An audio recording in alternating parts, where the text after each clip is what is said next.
Hola, buenos días. Espero que todos se encuentren bien. Buenos días. Cierto. Días. Buenos días, profe. Buenos días a todos. Espero que se encuentren bien. Bien, pues ahorita normalmente empiezo la clase a las 7:05 y ahora están conectándose más tarde. No hemos llegado ni a los 50 y, y ya son casi las 7:10. Ok. Por favor, recuerden que el viernes es el examen, ¿sí? Y por favor, necesito que ese día se conecten temprano. Todos aquellos que siempre se están conectando, y hasta aquí, hasta veo los nombres, ¿quiénes son los de siempre? 7:05, 7:07, 7:10, siempre se están conectando, ¿sí? Ok. Nada más les digo que para el día viernes los quiero todos conectados a las 7:05 más tardar, para darles instrucciones del examen, ¿sí? Y para empezar el examen.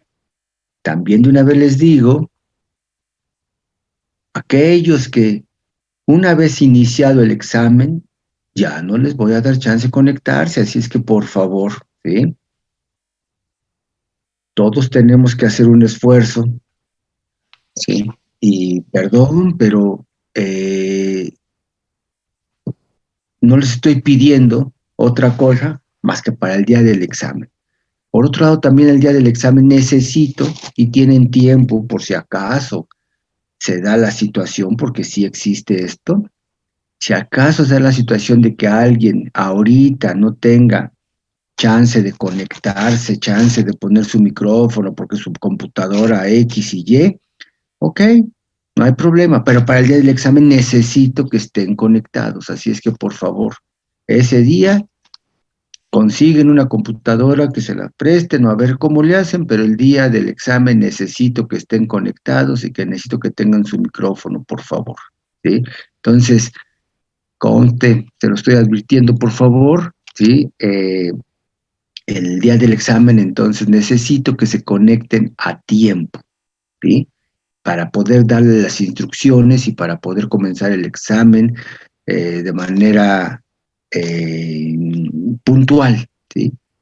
Sí, les insisto, después de las 7:10 ya no se van a poder conectar. Entonces, por favor, hagan el esfuerzo por cumplir con esto. Ok, este, por otro lado, espero que sigan estudiando mucho y que, les repito, contesten bien la guía, hagan el esfuerzo por contestarlo lo mejor posible, la manera más completa posible, ¿sí? No con 2, 3 palabras, sino sobre todo cuando le dicen explique detalladamente, pues es detalladamente, ¿sí? Si le digo mencione, pues mencione. Pero sí, ojo con eso, con la forma en la que se redactan las preguntas para que ustedes se den cuenta que se les está pidiendo. Ok. Dicho esto, entonces vamos a continuar con nuestra clase, ¿sí? Miren, por ejemplo, Ortega Torres Aranza siempre se conecta a las 7:10, siempre, ¿sí? Ok, ahí va, admitida, ¿sí? Repito, vean ustedes ya qué horas son, ¿sí? Ya son más de las 7:10 y apenas está conectando la gente, ¿sí? Aranza, tú que te acabas de conectar, por favor, siempre te estás conectando, ¿sí? A las 7:10, por favor, el examen es el viernes y necesito que estén conectados todos temprano. Por favor, conste que se lo estoy diciendo y también se los comento. Después de iniciado el examen el viernes, no se les permitirá conectarse. Así es que ustedes que gustan de siempre estar conectándose, pero sin el límite, tómenlo en cuenta, por favor, ¿ok? Bueno, entonces decía, vamos pues, a formalmente comenzar el estudio de la endocrinología, tomando en cuenta que el día de ayer, pues nada más me dio tiempo para poder dar como una introducción en donde se hablé acerca de esta situación, de que probablemente lo más conveniente sea hablar del sistema neuroendocrino. Sin embargo, puesto que ya vimos al sistema nervioso, pues ahora vamos a ver al sistema endocrino, aparentemente separado, pero vamos a ver que hay muchos puntos en los cuales es imprescindible hablar de ellos en conjunto, y por ello, pues probablemente se justifica hablar del sistema neuroendocrino. Ok, entonces, cuando hablamos de la endocrinología, hablamos de una rama de la fisiología, precisamente que va a estudiar, ¿sí?, a los tejidos que producen a las hormonas propiamente dichas y a sus efectos, ¿sí? Vean, la gente sigue apenas conectándose. Ok, veamos esto.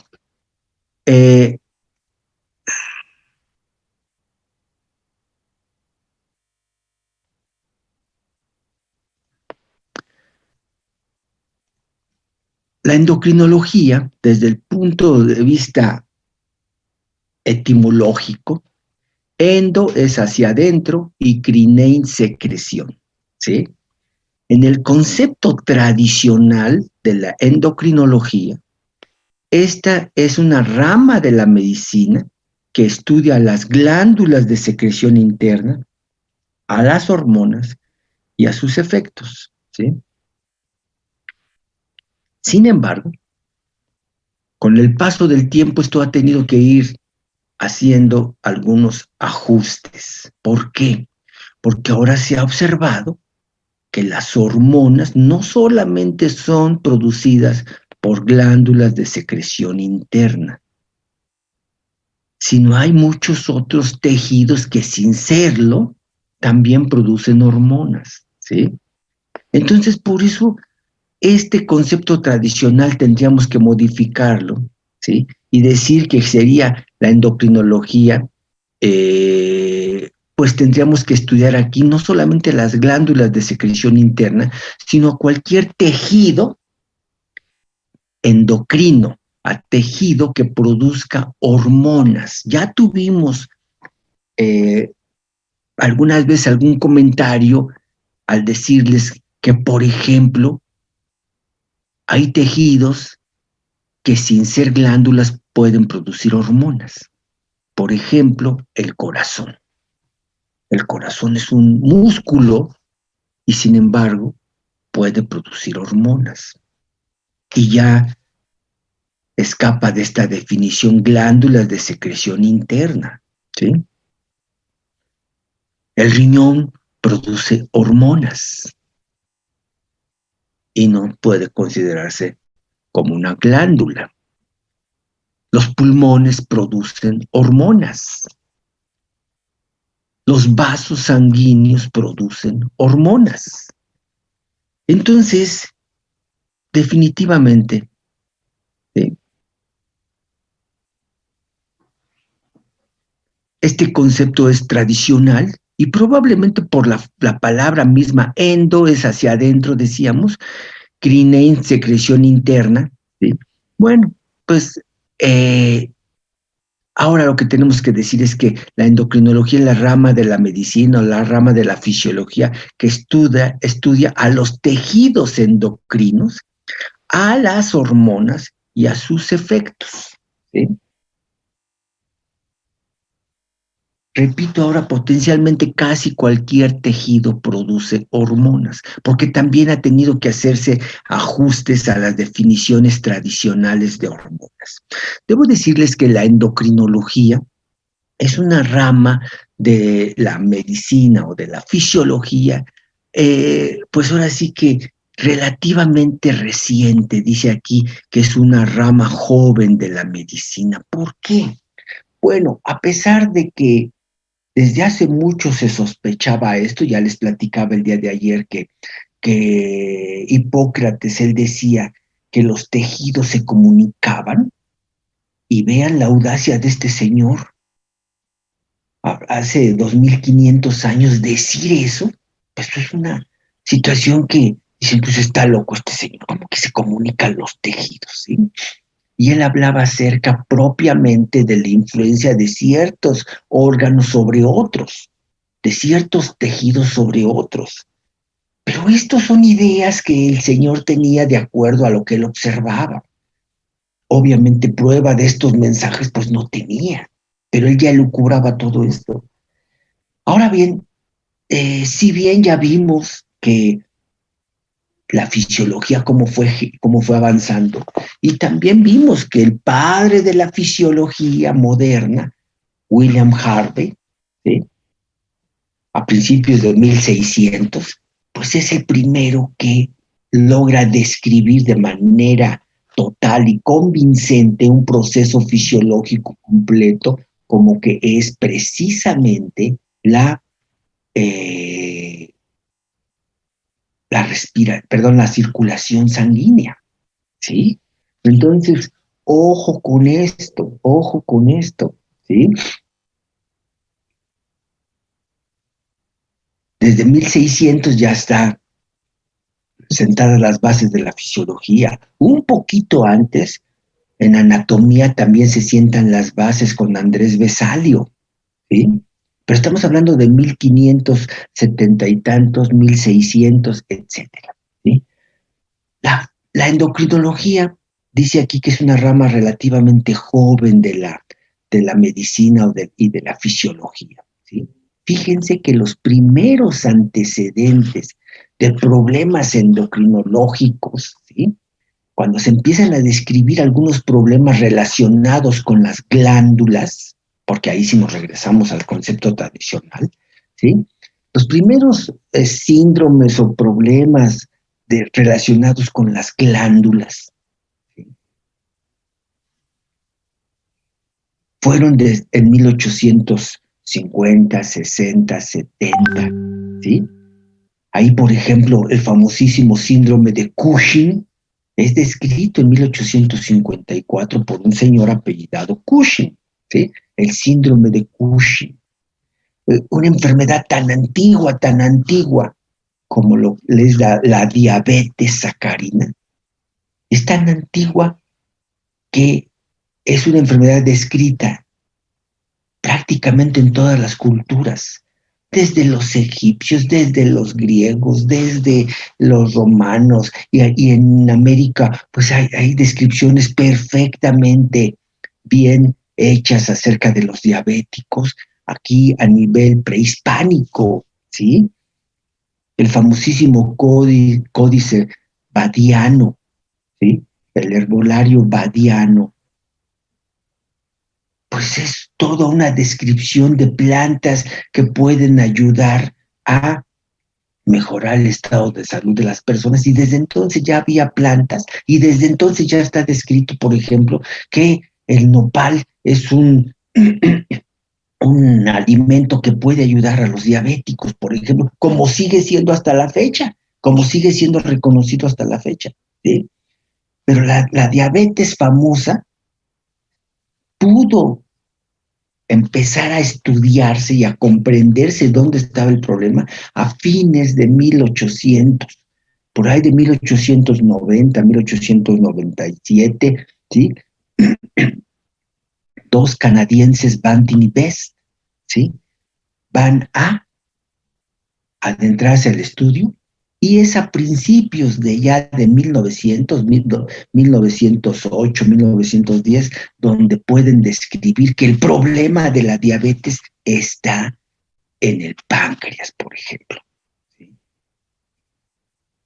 Y así se empiezan a describir estas cosas, pero la verdad es que, o sea, se empiezan a describir las enfermedades, pero sigue sin comprenderse la esencia, ¿sí? Porque estamos hablando de hormonas, y vamos a ver más adelante que hablar de hormonas representa un problema muy, muy grande técnicamente hablando. ¿Por qué? Porque las hormonas se secretan en cantidades muy, muy pequeñitas, y no es fácil medir a las hormonas, ¿sí? Entonces, ojo con esto, ¿sí?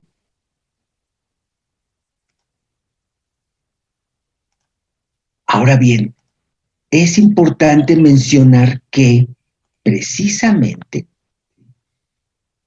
a pesar de que se empezaron a describir las enfermedades, es hasta tiempo después cuando se empieza a estudiar con mayor profundidad todo esto y van sentándose las bases, ¿sí? Fíjense que, por ejemplo, aquí en México, desde hace mucho y hasta la fecha, hay excelentes endocrinólogos, ¿sí? No hace mucho el presidente internacional, el presidente de la Asociación Mundial de Endocrinología era mexicano, y no han sido una vez, sino varias veces. ¿Por qué? Porque en México hay excelentes endocrinólogos, ¿sí? Pero fíjense que curiosamente la Sociedad Mexicana de Endocrinología fue fundada en 1960. No estamos hablando de la prehistoria, estamos hablando de justamente hace 60 años, ¿sí? Entonces, a eso me refiero cuando yo les digo aquí que es una rama joven de la medicina, cuando hablamos de que la fisiología y la anatomía, pues tranquilamente tienen 400 años. Y aquí estamos hablando de la endocrinología, que tiene, por lo menos en México y en muchos países fue después. En México se fundó la Sociedad de Endocrinología Médica en 1960, antes incluso que en varios otros países, incluso de habla inglesa. Entonces, ojo con esto, ¿sí? Por eso aquí aparece esta denominación de que es una rama joven de la medicina. Pero les decía, en México ha habido gente que ha estudiado mucho los problemas endocrinológicos, los problemas derivados de las hormonas. Y, por ejemplo, ¿sí? Un señor muy famoso es el doctor Salvador Subirán. Salvador Subirán, ¿sí? Que cuando empezó a publicar trabajos sobre diabetes, llegó a ser tan importante su trabajo, llegó a tener tanta repercusión sus trabajos, que internacionalmente y especialmente de Estados Unidos les llegaban apoyos económicos para que pudiera llevar a cabo sus investigaciones. Y por eso el señor llegó a recibir tanto dinero que dijo, bueno, pues ¿por qué no voy a poner un hospital, ¿sí? Para estudiar esto. Y fundó el Hospital de la Nutrición. Y bueno, pues también legítimo, él dijo, bueno, pues perdón, pero este es un hospital que yo estoy poniendo con el dinero que me están dando, y perdón, pero pues yo quiero que se llame como yo, el Hospital Salvador Subirán, el Hospital de la Nutrición. Ahora ya se llama el Hospital de Ciencias Médicas y de la Nutrición, pero donde esencialmente se siguen estudiando problemas de la endocrinología, ¿sí? Y repito, hay muchos endocrinólogos mexicanos que son sobresalientes a nivel mundial. Ahora bien, entonces esto que sirva nada más como una introducción para hacerles ver que la endocrinología es relativamente reciente si lo comparamos con otras áreas de la medicina. Ahora bien, entonces una vez ya hecha esta aclaración, ¿sí? De lo que es la definición tradicional y de que ahora podemos admitir que, porque está comprobado, que no solamente glándulas de secreción interna producen hormonas, sino que además pueden ser otros tejidos. Entonces no podemos apegarnos literalmente a esta definición. Rama de la medicina que estudia las glándulas de secreción interna, a las hormonas y a sus efectos. Ajustada esta definición, podríamos decir, rama de la medicina que estudia a los tejidos endocrinos, a las hormonas y a sus efectos, ¿sí? Por otro lado, también el concepto de hormona ha tenido que ser ajustado durante muchos años, y esto sí tiene relativamente poco tiempo. Es más, tiene tan poco tiempo que en muchos libros actuales ni siquiera hay una definición reciente de hormona. Siguen diciendo, miren, tradicionalmente las hormonas se dice que son esto y esto y esto. Ahora se admiten otras cosas, porque ahora se dice esto y esto y esto, y está muy bien. Me dicen que ya no es el concepto tradicional, ya no lo tengo que tomar tampoco así, literalmente. Pero hay libros, créanme, que me dicen eso, pero no me dicen, y ahora el concepto actual de hormona debe de ser así. Ah, no, porque todavía no me quiero comprometer, porque todavía hay muchas cosas que se están estudiando. Entonces, esa es una situación. Fíjense lo que era el concepto tradicional de hormona. Sustancia producida por una glándula de secreción interna, esto era lo primero, liberada a través de un conducto hacia la sangre, ¿sí? Para alcanzar a su órgano blanco y regular su funcionamiento. Esto, así tal cual, era el concepto tradicional y que desde que se adoptó la endocrinología, se respetaba así tal cual, ¿eh? Se respetaba así tal cual. No tiene más de 10 años que esto empezó a modificarse, probablemente hasta menos, ¿sí? Que esto empezó a modificarse porque empezaron a surgir sustancias que decían, bueno, es que si me voy al concepto de hormona, pues estas sustancias no son hormonas, pero se parecen mucho a las hormonas. Entonces empezaron a ponerles nombres diferentes. Ah, esto no es una hormona, pero es un autacoide. Esto no es una hormona, pero es un neuromodulador. Y empezaron a inventar palabras y nuevos conceptos cuando dijeron, ¿sabes qué? ¿Sí? Con el paso del tiempo dijeron, ¿sabes qué? No, tenemos que modificar esto, ¿sí? Y si bien esto ha funcionado durante mucho tiempo, tenemos que adecuarlo. ¿Por qué? Repito, dice sustancia producida por una glándula de secreción interna. Pues no, actualmente hay muchos tejidos que sin ser glándulas de secreción interna producen hormonas. Ya les mencioné hace un rato. El corazón, los riñones, los pulmones, el tejido adiposo, es algo que a ustedes les va a tocar ver mucho esto. Y digo a ustedes, ¿por qué? Porque están, pues si no empezando la carrera, pero están en los inicios, ¿sí? En los primeros semestres. Yo les aseguro que cuando terminen la carrera, va a haber muchísima investigación sobre el tejido adiposo. ¿Por qué? Pues porque precisamente el tejido adiposo que antes decían, pues es un tejido ahí de reserva nada más energética cuando los animales no tienen energía, cuando no tienen alimento suficiente, utilizan sus reservas de grasa. Y así se referían a las reservas de grasa. Pues no, no solamente son reservas de grasa, sino además son tejido endocrino que también produce no una, sino muchas hormonas. Y actualmente se está estudiando todo esto. Entonces, por eso dijeron, a ver, el concepto dice sustancia producida por una glándula de secreción interna. Esto lo tenemos que cambiar. Después también dice el concepto tradicional y además es liberada hacia la sangre, ¿sí? Si bien muchas hormonas necesitan de la sangre para llegar a su órgano blanco, lo que se llama, o el órgano sobre el cual van a actuar, si bien muchas hormonas necesitan a la sangre, no todas. Por lo tanto, esto tampoco puede ser parte de la definición, ¿sí? Entonces dice aquí que es liberado hacia la sangre para alcanzar a su órgano blanco y regular su funcionamiento, ¿sí? Esto es el concepto tradicional.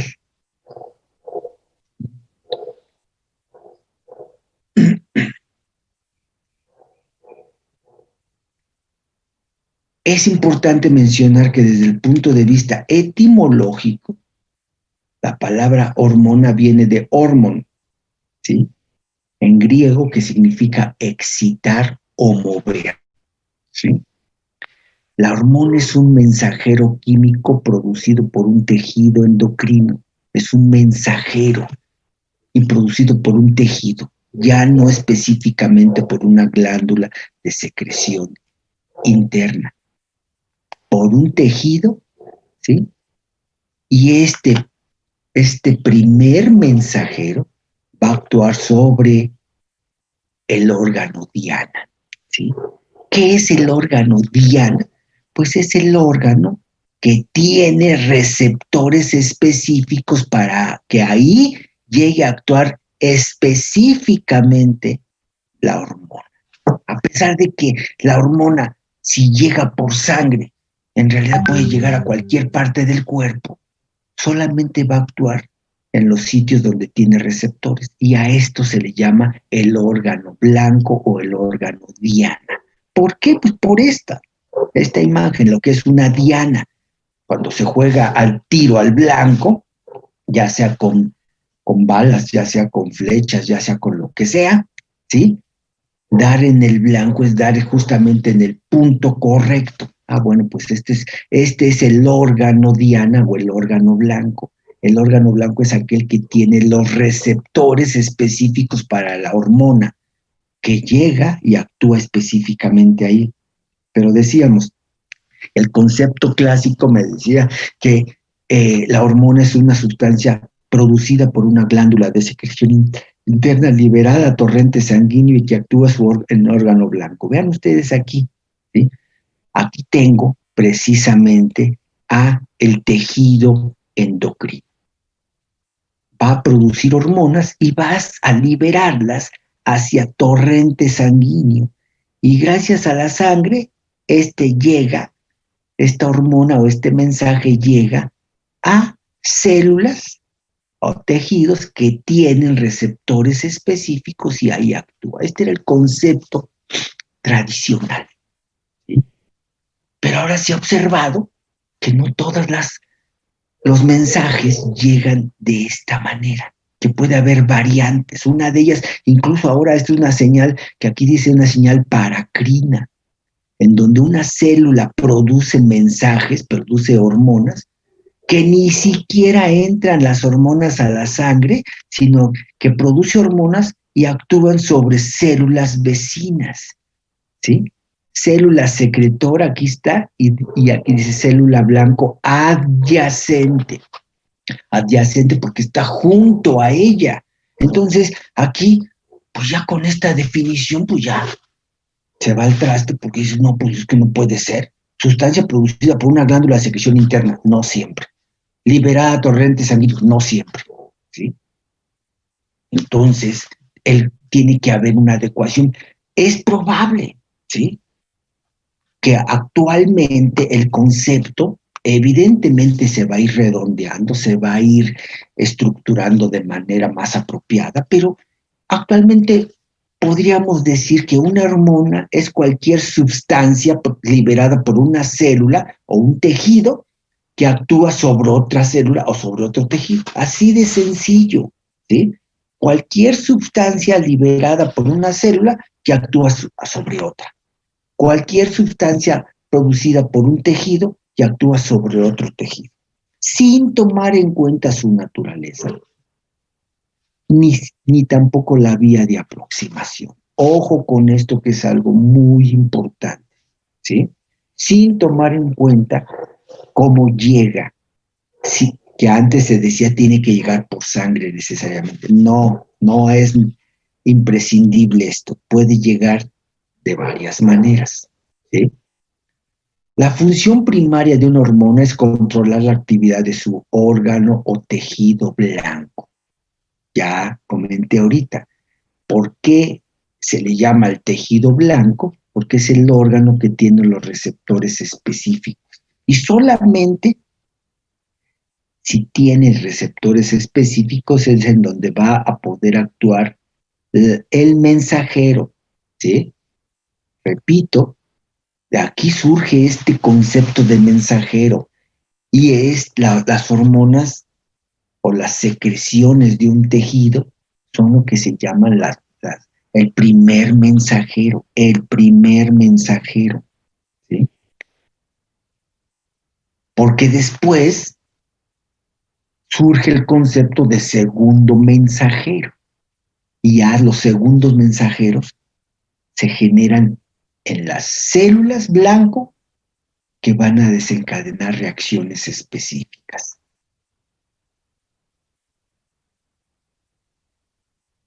Ahora bien, ¿sí?, uno de los problemas técnicos más importantes para que pudiera avanzar la endocrinología, ¿sí?, fue poder medir las hormonas. A pesar de que ya existían evidencias de la existencia de las hormonas, no se pudieron medir concentraciones hormonales hasta los años 60 y 70 del siglo pasado. ¿Sí? Fíjense, les repito, no estamos hablando de la prehistoria, estamos hablando de hace 60, hace 50 años, o probablemente algunas de ellas hasta menos. ¿Sí? Fue hasta cuando se pudieron medir las concentraciones hormonales, porque fíjense, las hormonas ejercen su función a concentraciones sumamente pequeñas, del orden de 10 a la menos 6 o 10 a la menos 12 molar. ¿Saben lo que es eso? Fíjense nada más. ¿Sí?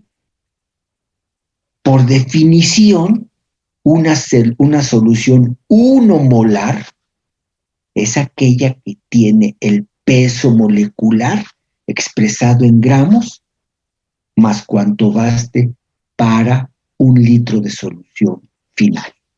¿Sí? Esa es una solución 1 molar. Aquella que tiene el peso molecular de una sustancia expresada en gramos, ¿sí? Más cuanto baste para 1 litro de solución final. Supongamos, así nada más para que sea rápido, cuánto pesa, el cloruro de sodio. El cloruro de sodio pesa 58.5 gramos, si estamos hablando acerca de lo que es precisamente el peso molecular gramo.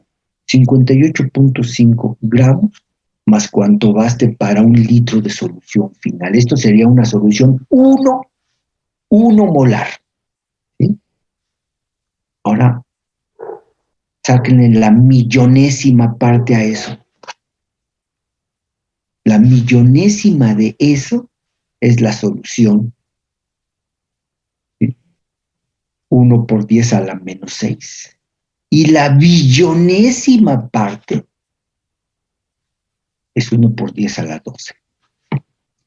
Dicho de otra manera, estamos hablando aquí, ¿sí? No de gramos, no de miligramos, sino de microgramos y hasta de picogramos. Así se expresan las concentraciones de hormonas. Tantos miligramos por litro de solución, tantos nanogramos o tantos picogramos. Vean nada más la enorme dificultad de medir este tipo de concentraciones en el laboratorio. Por eso no era tan fácil y por eso no podía darse el salto importante para el estudio de las hormonas. Porque si no sé ni siquiera cómo medirlas, ¿cómo puedo decir cuando hay más hormona, cuando hay menos hormona, como ahora se sabe? Hipersecreción, hiposecreción de hormonas, ¿sí? Si no las puedo medir, pues no puedo decir una cosa ni otra. Entonces, repito, fue hasta los años, ¿sí? 60, 70 y en algunas ocasiones hasta después, hasta los años 80, por ejemplo, las hormonas del hipotálamo, que vamos a estudiar más adelante, son hormonas que hasta los años 80 se empezaron a descubrir en el hipotálamo, ¿sí? Y métanse ustedes al internet y vean ustedes los premios Nobel de fisiología, que ya les dije, perdón, no por jactarse, pero existe un premio Nobel de fisiología y no hay premios Nobel de otras áreas de la medicina.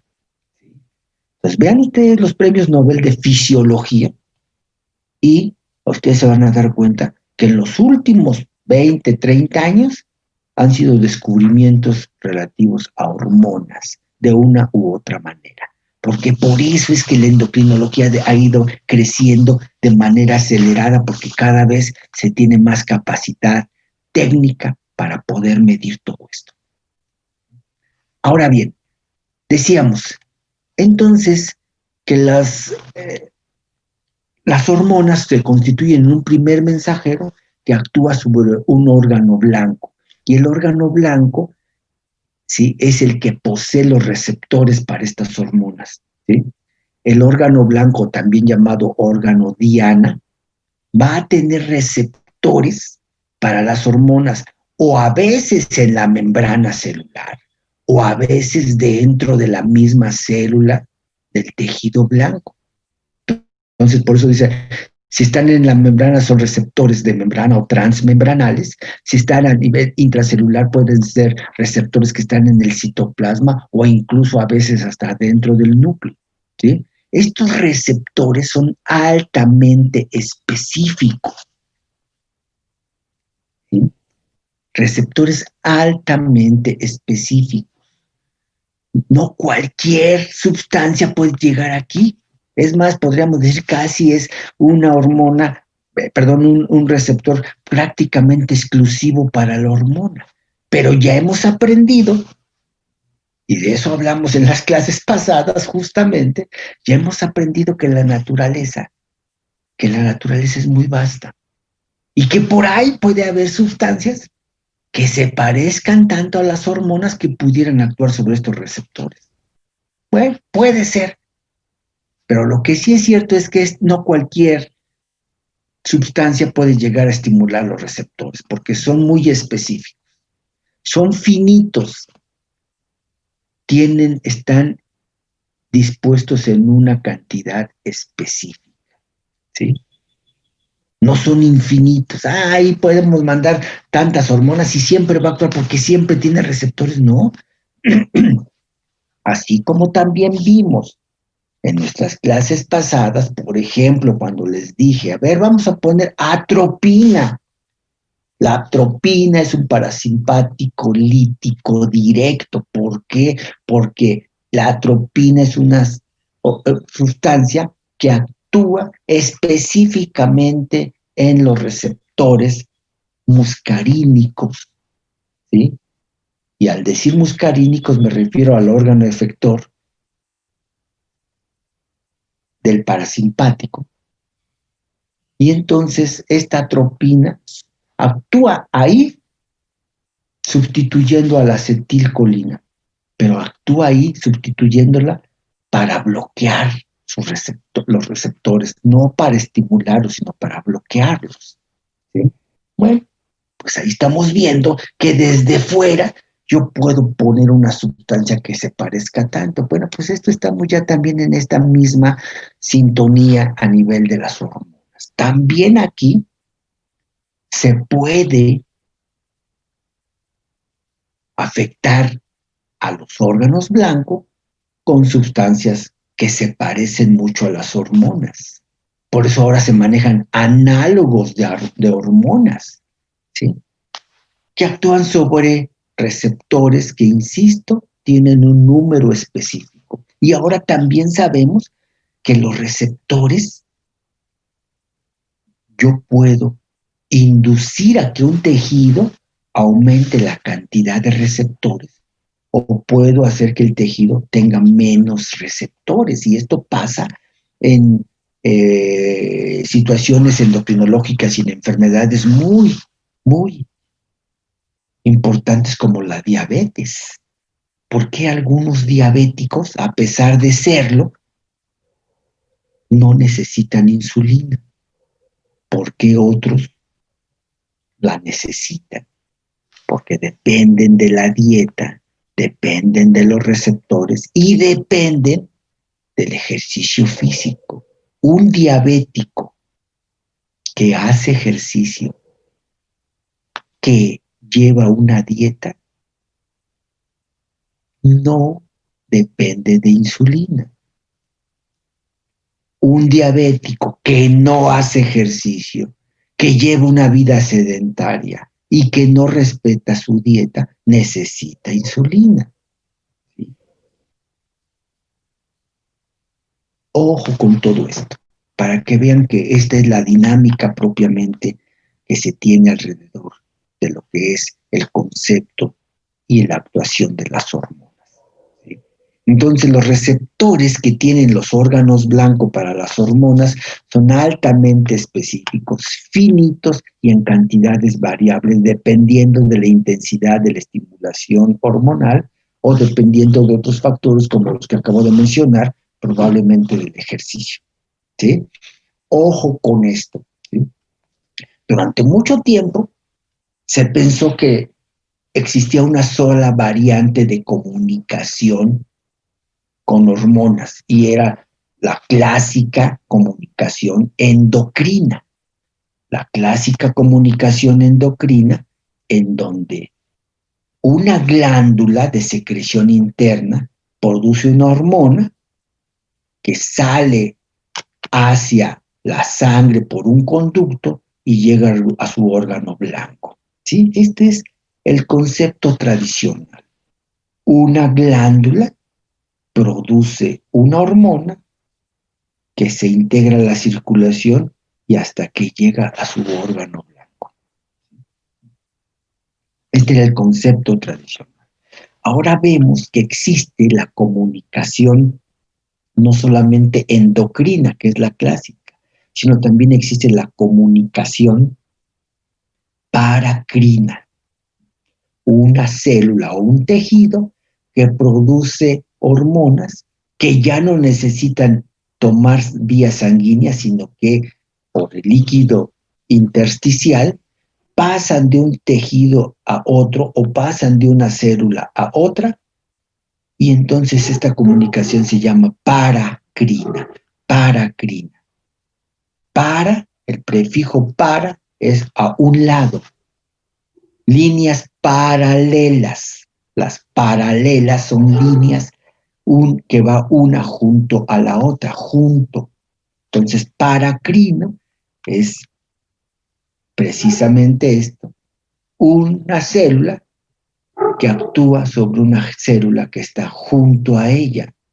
¿Sí? Y ahora lo increíble es que se han descubierto también comunicaciones autocrinas, en donde una célula o un tejido produce una hormona que actúa sobre la misma célula o sobre el mismo tejido, autocrino. ¿Sí? Una especie de un funcionamiento de autorregulación. ¿Sí? Entonces, vean que existen variantes ahora de lo que es la comunicación.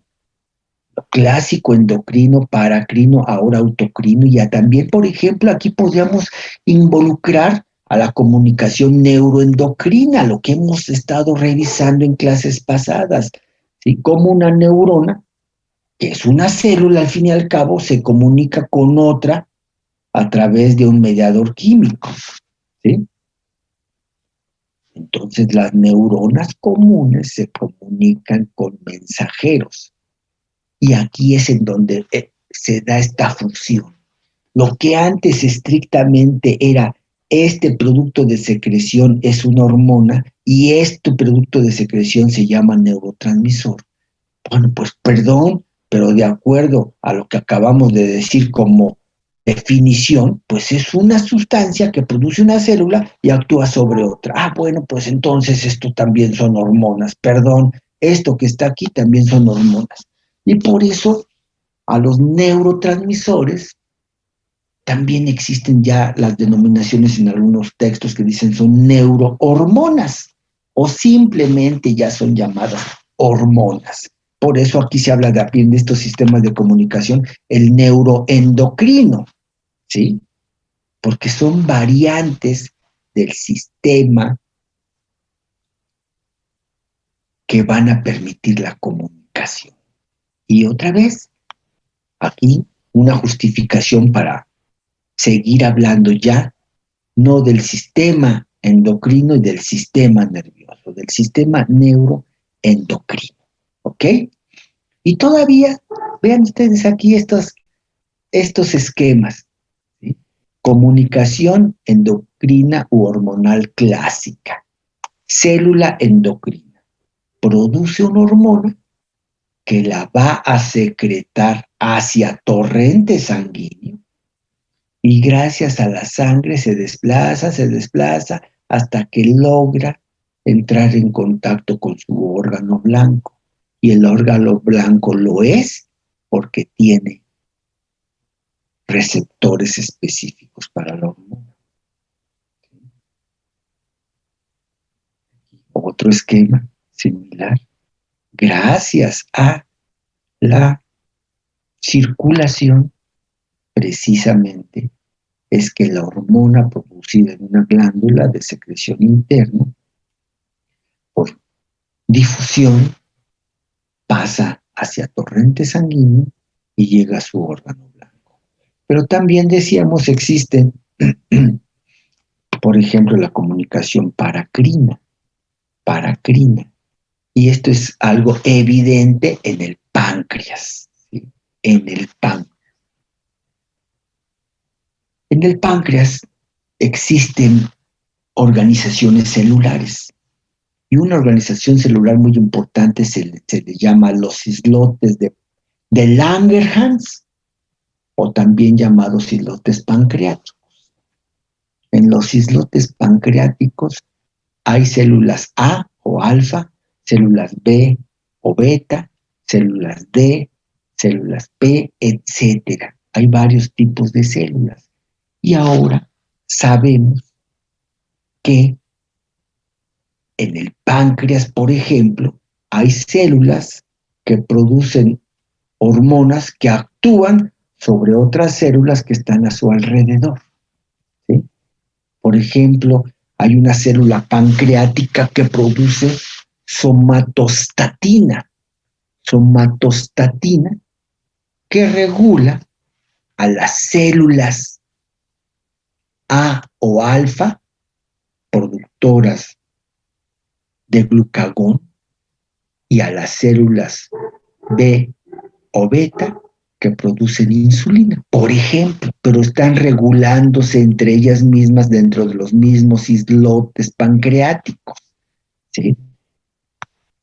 En fin, y decíamos entonces hay otras variantes, y aquí está otra vez la variante nerviosa, neuromuscular, y esto, insisto, ya está siendo aceptado como una variante de comunicación y está siendo aceptado de alguna manera también como, ¿sí?, una variante hormonal. Ahora bien, todavía hay otras variantes que no se han explorado lo suficiente y, por ejemplo, secreciones hormonales que pueden ser captadas a distancia, ¿sí? Las famosas feromonas. Las feromonas son sustancias liberadas al ambiente que actúan como un mensaje para el sexo opuesto, ¿sí? Las especies que utilizan feromonas en realidad potencialmente pueden ser todas, aún e incluso hasta en el humano. Sin embargo, ojo, yo sé que para que esto funcione se necesita el desarrollo de lo que se llama el aparato vomeronasal. Y en el caso del humano esto es muy rudimentario. Por lo tanto, en teoría, y digo en teoría porque hay que comprobarlo, pero en teoría, en el humano no funcionan como tal las feromonas. En teoría, yo creo que sí funcionan, pero falta comprobarlo. Pero en teoría se dice, pues porque es muy rudimentario este aparato vomeronasal en el humano, bueno, pues a lo mejor por eso podemos decir en este momento que o no tiene capacidad el humano para percibir feromonas, o bien está muy limitado. El hecho es que, sin embargo, en otros animales esto está muy desarrollado, ¿sí? Es un mecanismo muy desarrollado en muchas especies precisamente para esta comunicación sexual, ¿sí? Probablemente nosotros en un ambiente citadino lo más parecido a esto es cuando tenemos a una perra en celo, una perra en estro. Cuando una perra está en estro, empieza a mostrar evidencias de que está en estro. Estas evidencias pueden ser físicas, ¿sí? tiene una serie de signos que nos avisan de que la perra está en esto. Tiene una vulva dilatada, unos labios vulvares lubricados, ¿sí?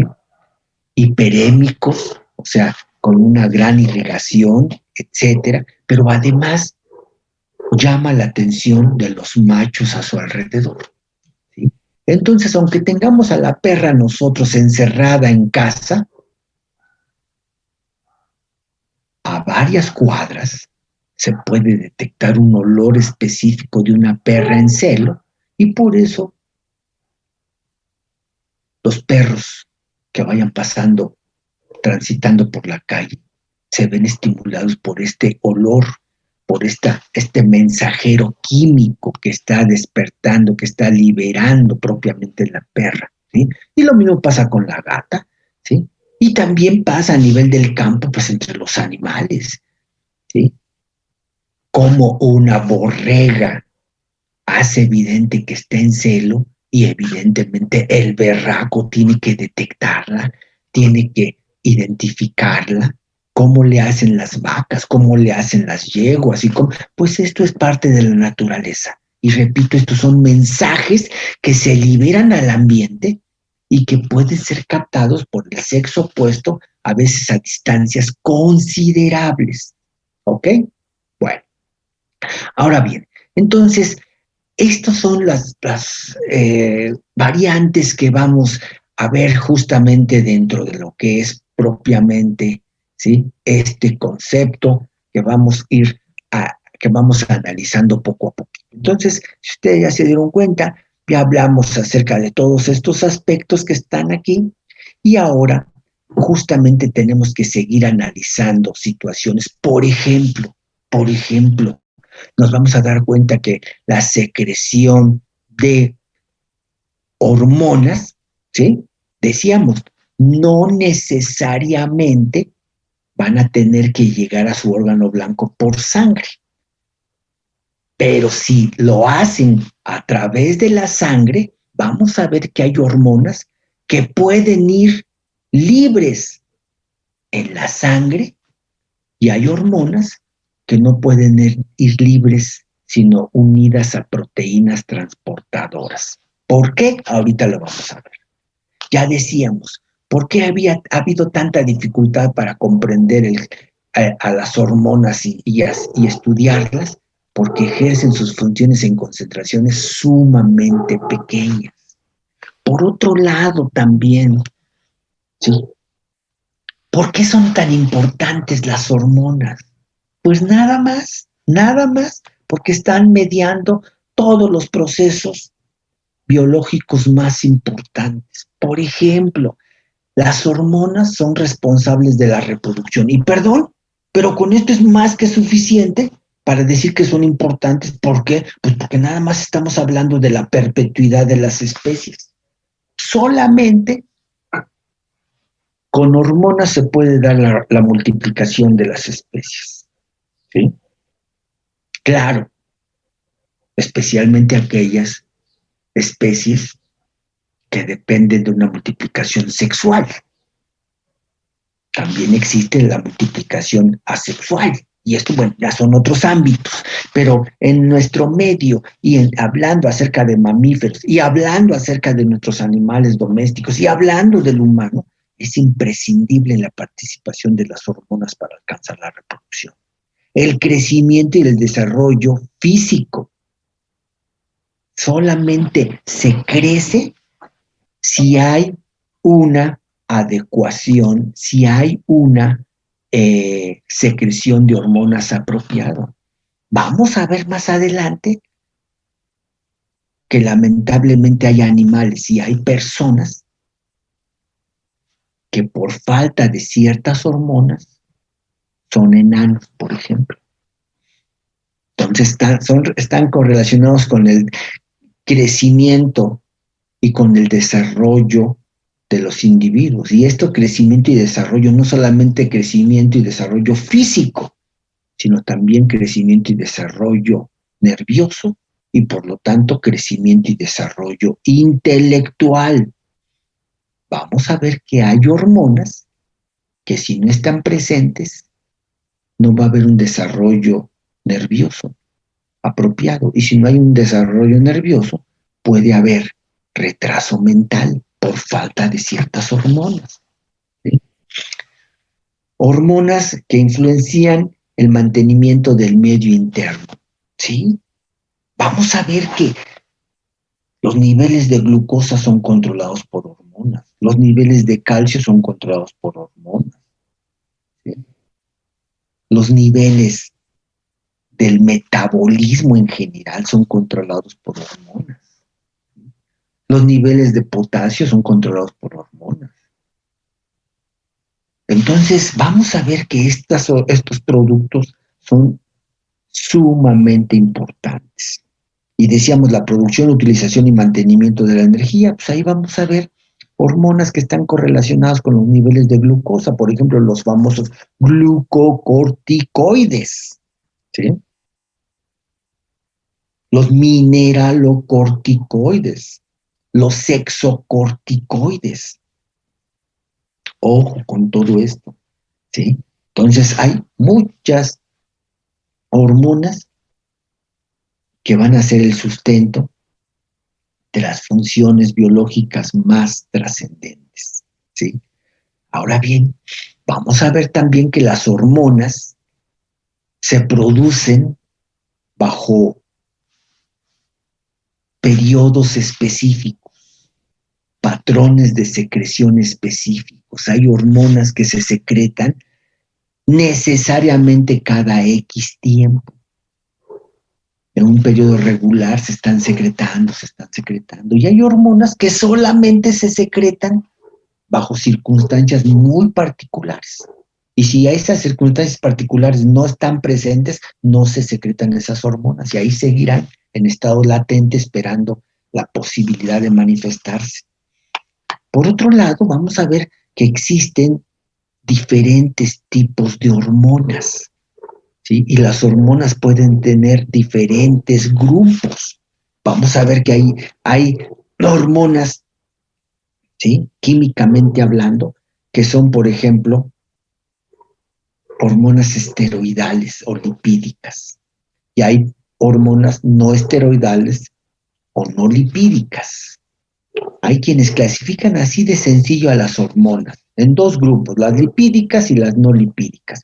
Pero hay también quienes prefieren subdividir todo esto en grupos, ¿sí?, más específicos. Y entonces, bueno, esto lo vamos a ver a continuación. Por otro lado, ¿cómo actúan las hormonas? Pues este es algo que también, si hasta hace poco se pudieron medir las hormonas, si hasta hace poco se pudo decir que había hipersecreción o hiposecreción de hormonas, también hasta hace poco se ha ido dilucidando cómo actúan las hormonas. Entonces, ya lo hemos comentado, en fisiología es válido. Si no tengo el conocimiento preciso y comprobable, pues emito una explicación probable. Y estas son las famosas teorías. Es curioso, pero a pesar de todos los avances, no podemos asegurar que las hormonas fulano, fulano, fulana actúan así. Se puede decir que tomando en cuenta muchos estudios y algunas evidencias, se puede decir que es muy probable que las hormonas actúan por esta teoría, o por esta teoría, o por esta teoría, ¿sí? Pero las teorías son explicaciones probables, lógicas, que están sustentadas no en la imaginación, sino están sustentadas en estudios comprobables. Pero la explicación total todavía no puede tenerse, entonces siguen siendo teorías. Y así, por ejemplo, hablamos acerca, ¿sí?, de que algunas hormonas actúan en la membrana, ¿sí? Aquí dice teoría del receptor de membrana, o algunas hormonas actúan atravesando la membrana, puesto que sus receptores están o en el citoplasma o dentro del núcleo.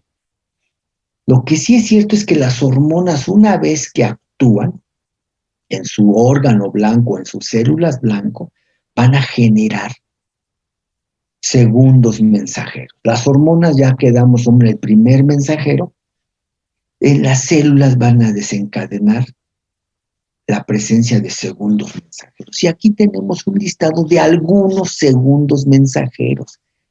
El AMP cíclico asociado con una cadena, una reacción en cadena que son la proteína sinasa A. AMP cíclico, proteína sinasa A. GMP cíclico. El IP3, o sea, el trifosfato de inositol. El DAG, el diacilglicerol, asociadas con las proteínas sinasa C. Hay muchas citocinas, muchas, ¿sí?, sustancias que actualmente también se están considerando hormonas. Ojo con esto, y ahí lo conectamos también con el sistema inmunológico. Ustedes seguramente, a pesar de que hasta después van a llevar formalmente inmunología, ustedes seguramente saben que existen células de defensa de nuestro cuerpo, porque eso es lo que estudia el sistema inmunológico, nuestro sistema de defensa, pues saben que muchas de nuestras células de defensa, los mismos leucocitos en sus variantes, ¿sí?, neutrófilos, eosinófilos, basófilos, etcétera, en estas variantes tienen capacidades para comunicarse también. Y entonces, en un tiempo dijeron, a ver, tenemos los linfocitos. Los linfocitos son células importantes para la defensa, ¿sí? Ok, los linfocitos liberan sustancias. Ah, bueno, pues que si son los linfocitos, pues que se llamen linfocinas. Ah, bueno, y los basófilos liberan, pues entonces también le damos un nombre. Y así, cada célula que liberaba una sustancia le daban un nombre. Actualmente, como les digo, a todas las células que producen una sustancia, pues ya le podemos decir en forma general, pues es una, en lugar de que sea linfocina, ¿sí?, pues ahora yo le digo citocina, porque es una sustancia liberada por una célula, citocina. Citoquina también les dicen, ¿sí? Y entonces, a las linfocinas, a las citocinas, ¿sí?, ahora también se les está considerando como hormonas. Y por lo tanto, ahí viene la unión de lo que les dije en la clase de ayer. Por eso ahora se va uniendo cada vez más el sistema nervioso, el sistema endocrino y el sistema inmunológico. Y por eso les dije que podríamos hablar acerca del sistema neuroinmunoendocrino. El sistema neuroinmunoendocrino, ¿sí?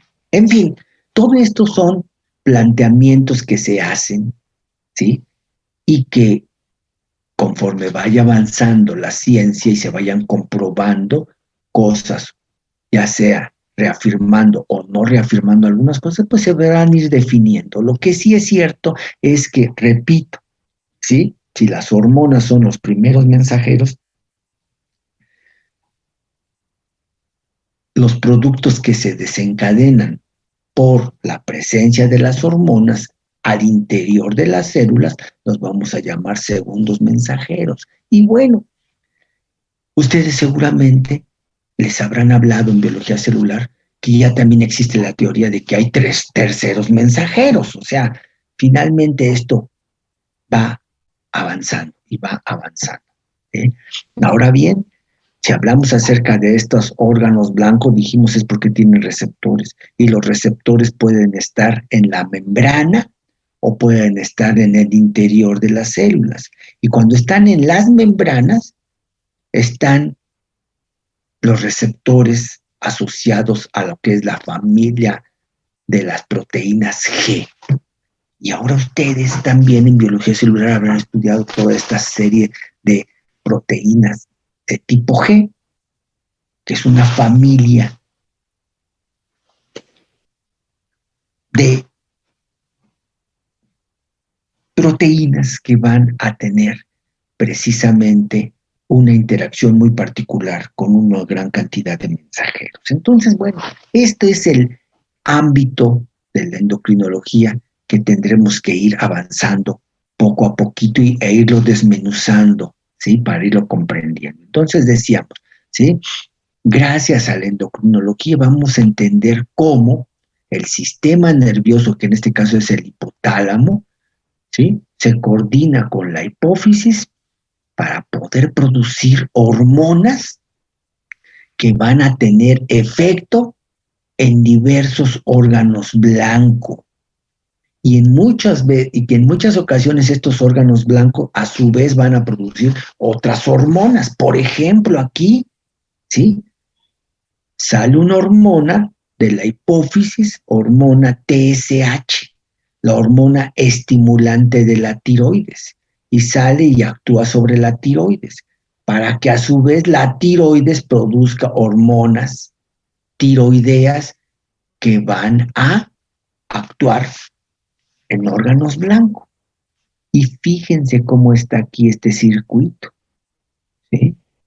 Sale de la hipófisis una hormona TSH, la TSH actúa sobre la tiroides produce hormonas y seguramente estas hormonas van a tener un efecto en sus órganos blancos, pero ya se fijaron que hay una flechita que regresa hacia el hipotálamo. Esto es el famosísimo feedback negativo, ¿sí? Y vamos a ver que justamente, y esto lo enfaticé mucho y ahora lo están ustedes seguramente comprendiendo bien porque están estudiando mucho para el examen, ¿sí? Ya quedamos con que en buena medida los mecanismos de homeostasis están sustentados en feedbacks negativos. Por eso el feedback negativo sí lo podemos aceptar sin ningún problema como parte de los mecanismos de homeostasis, lo cual no se comparte con respecto al feedback positivo. Ya les he dicho, a pesar de que puede haber cierta controversia y a pesar de que en algunos textos de repente digan, no, es que también el feedback positivo forma parte de la homeostasis, perdón, ¿sí? El feedback positivo es un mecanismo complementario que permite alcanzar cierto propósito, como la ovulación, como el parto, pero no forma parte de un mecanismo de homeostasis, porque el mecanismo de homeostasis trata de estimular, lograr un efecto, y cuando se logró el efecto, solito se detiene por feedback negativo, y esto es lo que constituye propiamente el mecanismo de homeostasis, ¿sí? Entonces, precisamente eso es lo que vamos a estudiar aquí. Ahora bien, decíamos que entonces tenemos varias formas de comunicación, ¿sí? Y aquí vemos esta situación. El hipotálamo se va a comunicar con la hipófisis a través de hormonas también, y es lo que vamos a ver. Se llaman las hormonas liberadoras hipotalámicas que van a actuar sobre la hipófisis, especialmente sobre la adenohipófisis. La adenohipófisis va a producir hormonas tróficas, como lo que decíamos ahorita, la hormona estimulante de la tiroides. Esta va a actuar sobre las tiroides, ¿sí? Y la tiroides va a producir hormonas que van a actuar sobre sus órganos blancos, órganos diana. Y cuando el órgano diana esté reaccionando y lleve a cabo el trabajo, parte de su respuesta viajará al hipotálamo para ejercer feedback negativo, y aquí está ejemplificado, feedback negativo como mecanismo para detener lo que aquí se activó. Aquí, ¿por qué se activó esto? Porque seguramente hacía falta este efecto. Entonces, como el hipotálamo no le puede ordenar directamente a los órganos diana que hagan esto o aquello, el hipotálamo, cuando detecta la necesidad de una función, lo que hace es actuar con sus hormonas, manda mensajes a la hipófisis manda otro mensaje, este mensaje actúa en los órganos diana, en los órganos diana llevan a cabo reacciones y parte de esta reacción, que fue lo que ordenó el hipotálamo, parte de esta reacción viaja hacia atrás y dice, ya se logró lo que tú dijiste, lo que tú pediste ya se llevó a cabo. Ok, como ya se alcanzó, entonces ahora feedback negativo, detente. Este mecanismo tiene que detenerse porque ya se logró el objetivo. Y entonces aquí dice retroalimentación negativa de las hormonas tróficas y liberadas por las hormonas de los órganos diana. Los signos positivos indican estimulación y los negativos inhibición, ¿sí? Entonces, la hormona hipotalámica estimula la adenopófisis. La adenopófisis estimula a la glándula diana. La glándula diana produce hormonas y estas hormonas ejecutan un trabajo que a la postre van a ser el que va a detener todo este mecanismo que se inició, y este es el feedback negativo. ¿Sí? Ok. Podemos decir, por lo tanto, que la base en el funcionamiento de la secreción hormonal sigue siendo otra vez el feedback negativo. Esta es la imagen, pues justamente, del funcionamiento general de homeostasis, acuérdense. Y es lo que están ustedes estudiando ahorita. Teóricamente, ¿cómo se dice que funciona un mecanismo de homeostasis? Bueno, pues en un mecanismo de homeostasis ya quedamos, ¿sí? Cómo es que se detecta una variante ambiental, un estímulo, cómo hay un sensor o un receptor que al mismo tiempo es un transductor, cómo lleva la información al centro integrador y cómo después de una serie de pasos que ustedes conocen, el amplificador agranda la información, pero invierte la señal. Y ya habíamos quedado. Esto da como consecuencia una serie de acciones, al término del cual, cuando se logra el objetivo, regresa información hacia atrás para detener este mecanismo. Todo esto se desencadenó porque en el centro de control o centro integrador se consideró que debería darse una respuesta. Bueno, pues ahora la respuesta ya se logró, y una vez que se logró el objetivo hay que detener este proceso, y este es el feedback negativo, ¿sí? Y aquí otra definición también, que ya la habíamos visto, pero una más, ¿sí? La retroalimentación negativa es la retroalimentación o alimentación hacia atrás. Es una parte de la respuesta que actúa sobre el origen de la perturbación. Aquí empezó todo con información que llegó periféricamente, y aquí empezó todo porque en el centro integrador se decidió que hay una señal de error porque hay una diferencia entre lo que debe de ser y lo que está pasando. Y si hay diferencias se genera una señal de error. Entonces, como aquí se generó una respuesta, parte de esa respuesta ahora viaja hacia atrás. Dice, es una parte de la respuesta que actúa sobre el origen de la perturbación estímulo para atenuarlo o neutralizarlo, para detenerlo, ¿sí? Permitiendo que el sistema activado, este mecanismo que se activó, este mecanismo de homeostasis que se activó, regrese automáticamente a su punto de inicio. Y esto, pues lo estuvimos diciendo muchas ocasiones en homeostasis. Esta es la gran capacidad del cuerpo, y es lo que dijo Walter Bradford Cannon, la sabiduría del cuerpo.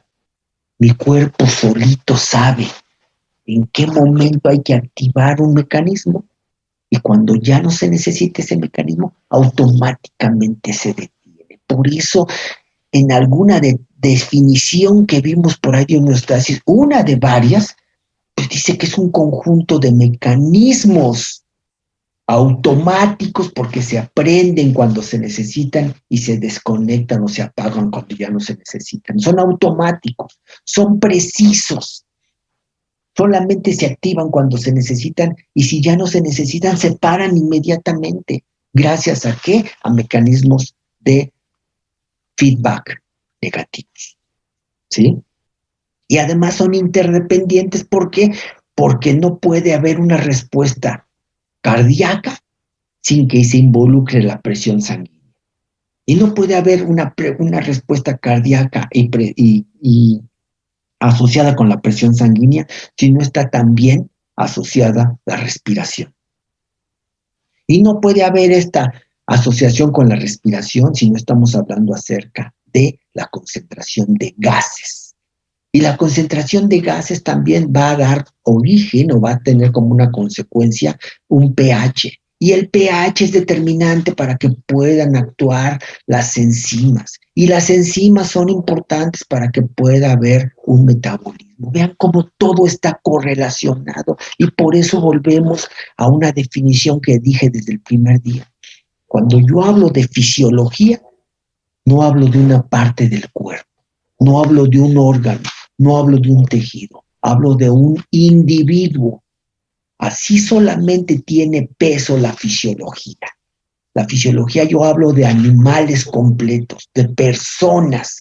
No hablo de pedacitos de ellos, no hablo de tejidos, no hablo de órganos.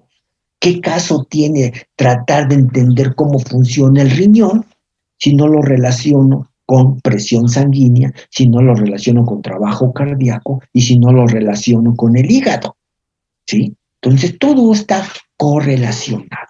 ¿Ok? Entonces esto es parte fundamental del mecanismo hormonal, la retroalimentación negativa. Ahora bien, la retroalimentación negativa, como lo veíamos aquí, fíjense, empieza aquí en el hipotálamo el estímulo, sale una hormona liberadora que actúa en la adenohipófisis, en la adenohipófisis se va hasta los órganos diana. Los órganos diana reaccionan por estas hormonas y hacen acciones, y las acciones, parte de esto, hacen feedback negativo. Esto es un camino largo para que haya feedback negativo. Pero fíjense que también, entre más hormona produzca el hipotálamo sobre la hipófisis, cuando la hipófisis ya recibió suficiente hormona, le dice al hipotálamo, ya me avisaste, está bien, ¿sí? Pero ya no me mandes más. Y eso de que le dice, ya no me mandes más, también hay un feedback negativo aquí entre el hipotálamo y la hipófisis, ¿sí? Y esto es lo que viene a ejemplificarse a continuación. El control del feedback negativo está mediado, puede tener variantes. Lo que se llama en los libros dicen un feedback negativo de asa corta, de asa larga o de asa ultracorta. Esto que está aquí es un feedback negativo de asa larga o de camino largo, porque empezó en el hipotálamo, pasa a la hipófisis, de la hipófisis pasa a los órganos blancos que muchas veces están lejos de la hipófisis, porque ahorita puse de ejemplo a la tiroides, pero ¿qué tal si pongo de ejemplo a las gónadas? Hablamos de ovarios y testículos, a las adrenales que están en la cavidad abdominal, etcétera, y cuando estos órganos blancos reaccionan, producen también mensajes o acciones que después a la larga van a regresar al sistema nervioso, específicamente al hipotálamo, para decir, ya se logró lo que querías, detente. Y este es un camino largo y por eso les dicen un feedback de asa larga o long feedback entre hipófisis, glándulas periféricas, por ejemplo. Entre hipófisis y las glándulas periféricas. Es un long feedback, ¿sí? Pero también decíamos, puede hacer un short feedback entre el hipotálamo y la hipófisis. Esto que está aquí es la hormona liberadora de las gonadotropinas y la FSH, la hormona folículo estimulante. Cuando el hipotálamo ordena a la hipófisis a través de la hormona liberadora de gonadotropina, le dice, ¿sabes qué? Hace falta FSH, la hipófisis empieza a producir FSH y cuando ya produjo, le dijo, ya párale, ya no me mandes más señales, más mensajes, GNRH, ya no me lo mandes porque yo ya produje lo que querías. Y eso es un feedback de asa corta, un feedback de asa corta entre la hipófisis y el hipotálamo, ¿sí? Y actualmente también, como ya vimos, si existe comunicación paracrina como esta, pues entonces también existe también feedback negativo que dice feedback negativo de asa ultracorta, ultra short feedback a nivel paracrino, lo que dice hace un rato. A nivel del páncreas, el páncreas en los islotes de Langerhans o los islotes pancreáticos se producen varias hormonas y una de ellas es la somatostatina, que cuando se produce inhibe la secreción de insulina e inhibe la secreción de glucagón. Entonces es una asa ultra corta porque ni siquiera sale del tejido, ni siquiera sale del páncreas y ya está dándose un feedback negativo. ¿Sí? Entonces estas son variantes que vamos a encontrar dentro de la endocrinología. ¿Sí? Y aquí otra vez ejemplificando esto. Asa corta, comunicación hormonal que se da entre hipotálamo y hipófisis, asa corta. El hipotálamo manda hormonas, la hipófisis produce hormonas que a su vez le dice, saben, ya me dijiste que necesitabas esto, ya la produje y la voy a liberar, pero por vía de mientras ya te aviso que ya la produje, así es que un mecanismo de feedback de asa corta. Decíamos de asa larga, pues entre el hipotálamo, hipófisis con las gónadas, ¿sí? Y de asa ultracorta decíamos la comunicación paracrina. Ahora pasemos a hablar de un aspecto también muy importante que es la clasificación de las hormonas. ¿Cómo se clasifican a las hormonas? Habiendo ahora tanta aceptación de sustancias como tales, ¿cómo se pueden clasificar a las hormonas? ¿Sí? Y vamos a ver esto. ¿Sí? Hasta aquí, perdón, ¿hay alguna pregunta? ¿Hay alguna duda? ¿Hay algún comentario que quisieran hacer al respecto? ¿O se ha entendido todo bien?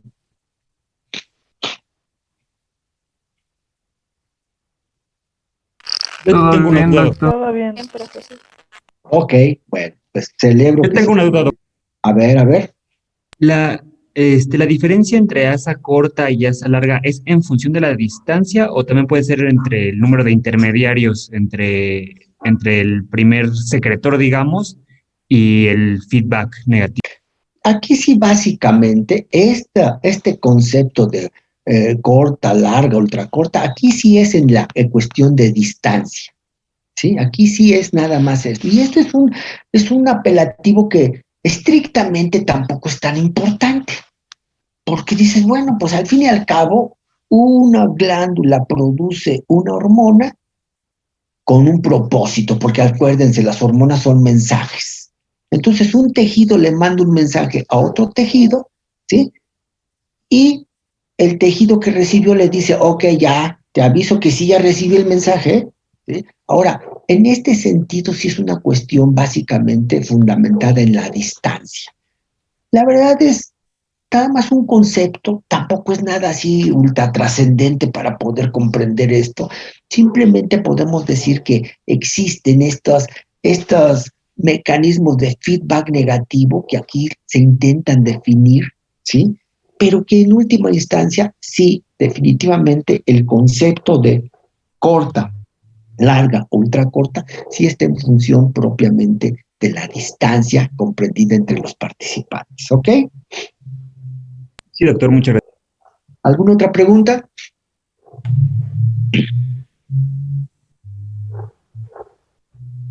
Bueno, si no la hay, entonces pasemos a esto, la clasificación de las hormonas, ¿sí? Hay quienes clasifican químicamente a las hormonas en 5 grupos. Y otra vez también aquí hay quienes se van por un camino muy explícito y probablemente también un poquito más complicado. Y quien dice, no, vamos a hacerlo más simple, hombre. Nada más vamos a dividir a las hormonas en 2 grupos. Bueno, hay quienes lo hacen de una manera u otra, por eso se los pongo ambos, porque son criterios que a veces pueden encontrar ustedes en algún libro, en otro, ¿sí? O en algún artículo. El hecho es que finalmente todo esto es válido. Al fin y al cabo, ¿sí? Son formas de clasificar a las hormonas, ¿sí? Y entonces, ojo, fíjense, la clasificación de las hormonas, hay quienes las clasifican en un primer grupo que es de aminoácidos simples y aminas. Vamos a ver, y aquí otra vez volvemos a conectar sistema endocrino con sistema nervioso. ¿Se acuerdan ustedes que vimos algunos mediadores químicos que eran derivados de hormonas? ¿Sí? ¿Qué es el GABA? ¿Qué es la glicina? ¿Sí? Pues hormonas que son estrictamente también derivadas de aminoácidos o que son los simples aminoácidos, ¿sí? Y las aminas, las catecolaminas, no adrenalina. Bueno, pues este es un primer grupo, aminoácidos simples y aminas. Segundo grupo, el de las proteínas, hormonas de carácter proteico. Y dentro de estas hormonas hay oligo y polipéptidos, ¿sí? Oligo y polipéptidos. Sabemos muy bien cuando hablamos de proteínas, es una secuencia de aminoácidos. Pero a veces esas secuencias son muy cortitas y ya funcionan en algunos aspectos muy importantes. Entonces son pequeños grupos de aminoácidos. Y entonces a eso le llamamos un oligopéptido. Ustedes en bioquímica aprendieron esto. ¿Qué es un oligopéptido? ¿A partir de cuántos aminoácidos es oligopéptido? Y a partir de cuánto es polipéptido. Entonces hay oligopéptidos, por ejemplo, como las hormonas, oxitocina y ADH. La oxitocina y la ADH son oligopéptidos, porque tienen pocos aminoácidos. ¿Cuántos tienen? Son nonapéptidos. Tienen 9 aminoácidos nada más. Entonces son oligopéptidos. Pero también hay hormonas, por ejemplo, como las hormonas de crecimiento, que tienen más de 100 aminoácidos. Entonces, evidentemente, eso es un polipéptido, ¿sí? Ok. También existen, por cierto, hormonas proteínicas asociadas con glúcidos. Y esto también puede estar en este grupo, o puede estar en este grupo que dice otras sustancias. En fin, vamos a ver todas esas variantes. Existe un tercer grupo, que es de los lípidos u hormonas esteroideas o esteroidales, o lo que son los esteroides, ¿sí? Hormonas esteroidales, hormonas lipídicas, todas derivadas del colesterol, ¿sí? Existen también algunos aminoácidos, aquí decía aminoácidos simples y aminas, pues también existen algunos aminoácidos yodados, y en este caso pues nada más está representado por las hormonas tiroideas T3 y T4, triyodotironina, tetrayodotironina, ¿sí? Este grupo nada más son esas 2 hormonas, nada más, no hay otras hormonas que tengan yodo. Y aquí hay un quinto grupo en donde se manda a todo lo que no cabe aquí, no cabe acá, no cabe acá, no cabe acá, pues ahí mandamos a un quinto grupo, ¿sí? Vamos a ver rápidamente algunos ejemplos de esta clasificación. ¿Sí? Clasificación química, dice aminoácidos simples y aminas. Proteínas, oligo y polipéptidos. Está transcrito lo mismo que está aquí. Lípidos o esteroides, aminoácidos yodados y otras sustancias de actividad hormonal de naturaleza diversa. Fíjense, por ejemplo, aquí, cuando yo les hablé ahorita de que hay hormonas, que son proteínas, oligo y polipéptidos, o bien, ¿sí?, asociados con algunas sustancias. Por ejemplo, aquí fíjense, hormonas proteínicas, insulina, hormona adrenocorticotropa, hormona del crecimiento, hormona paratiroidea, prolactina, calcitonina, glutagón, ¿sí? Hormonas que tienen algunos, no muchos aminoácidos. La hormona melanocitoestimulante, hormonas liberadoras, hormona antidiurética, somatostatina, oxitocina, etcétera. Hormonas proteínicas asociadas con carbohidratos, glucoproteínas, ¿sí? Las gonadotropinas, coriónicas, vamos a ver después, hormona folículo estimulante, o sea, FSH, hormona luteinizante, o sea, la LH, hormona tiroidea estimulante, la TSH, ¿sí? Y aquí están algunos aminoácidos, las aminas, noradrenalina, adrenalina, melatonina, aminoácidos yodados, etcétera. Les muestro todo esto porque, repito, dependiendo de cada libro, a veces prefieren una u otra agrupación, ¿sí? Analicemos ejemplos de estos. Aminas y aminoácidos, ¿sí? Simples. Aminas, las catecolaminas, adrenalina, noradrenalina, dopamina, ¿sí? Serotonina, histamina, son aminas derivadas de aminoácidos que han sufrido ciertos procesos, ciertas adecuaciones, a veces les agregan sustancias o les quitan algunos radicales, pero al fin y al cabo las aminas son derivados de aminoácidos, ¿sí? Pero algunos son tal cuales aminoácidos. La glicina es un aminoácido. El ácido glutámico que da origen a lo que es ya el glutamato, pues es un aminoácido, ¿sí? El GABA, ácido gamma aminobutírico. Ejemplos de proteínas, oligopéptidos y polipéptidos, fíjense. Oligopéptidos, ya lo mencioné hace un rato, ADH y oxitocina. ADH y oxitocina son hormonas nanopéptidas. Son nanopéptidos porque nada más tienen 9 aminoácidos. Pero hay hormonas que tienen una gran cantidad de aminoácidos. La sustancia P, el neuropéptido Y, la hormona del crecimiento que está aquí, somatotropinas, la hormona del crecimiento, la prolactina, ¿sí? Y también hay un grupo de sustancias derivadas de una macromolécula, que ya lo había mencionado el día de ayer, una macromolécula que se produce en las células corticotropas de la adenohipófisis, que se llama la proopiomelanocortina. Proopiomelanocortina. Y como tiene este nombre tan largote, pues hay quienes dicen la POMC, la proopiomelanocortina. ¿Sí? Es una macromolécula, aquí dice, ¿sí? POMC, ya está, cómo está regulado genéticamente la producción de POMC, y es una macromolécula proteínica, y que después experimenta ciertos cortes, esta proteína grandototota. Y cada pedacito, vean ustedes aquí, prácticamente es una hormona. Aquí está la G o gamma MSH.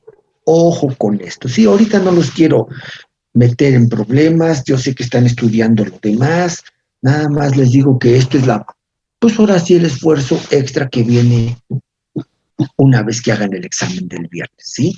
Ahora vamos a tener que aprendernos todas las hormonas.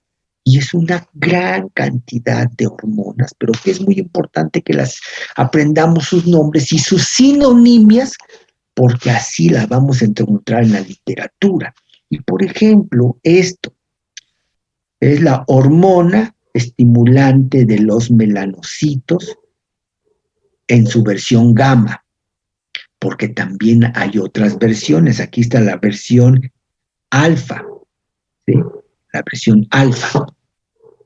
Hormona estimulante de los melanocitos. Aquí está la hormona estimulante de la corteza adrenal. Aquí están las beta-lipotropinas. Beta-lipotropinas, fíjense, lipotropinas que tienen afinidad por el tejido lipídico, tejido graso.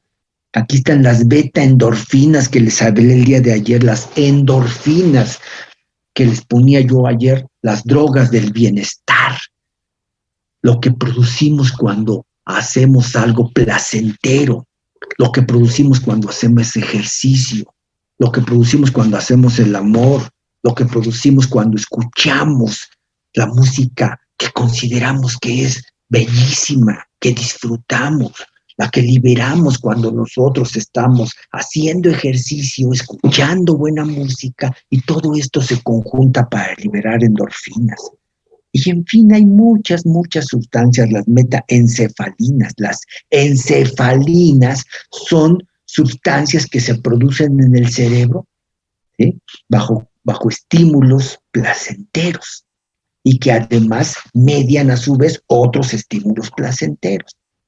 Entonces, aquí están todas estas hormonas de carácter proteínico. Aquí está la somatotropina, que es la hormona STH, hormona somatotrópica, y PRL es la prolactina. ¿Sí? Aquí están las glucoproteínas, son proteínas asociadas con glúcidos. Hormona estimulante de la tiroides, hormona estimulante de los folículos, hormona luteinizante, ¿sí? El grupo 3, hormonas lipídicas u hormonas esteroides u hormonas esteroidales, ¿sí? A su vez se subdivide en 3 grupos importantes. Sexocorticoides, mineralocorticoides y glucocorticoides, así como también la vitamina D3 activo calcitriol.